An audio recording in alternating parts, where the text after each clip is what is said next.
Hi, my name is Shawnee Hoyd. I am the founder of Let's Grow Hair Care, and I came out to Miami from Los Angeles to meet up with Made for Millions group. We had a wonderful time today speaking about our companies, how we're going to grow, our pitches, and how we're going to expand. My biggest takeaway today was what I learned from the feedback from the other group members. Feel confident and comfortable in what you're doing to educate and empower the consumer.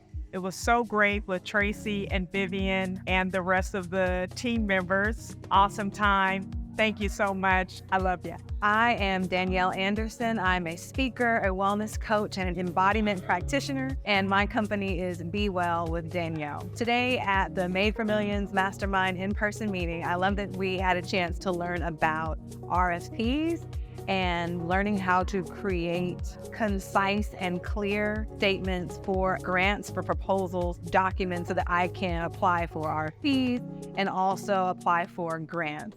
It also was my most fun photo shoot. I've never had a chance to do a rooftop photo shoot in Miami, so that's always a plus. So I'm super grateful to have been a part of the Made for Millions Mastermind in-person meeting.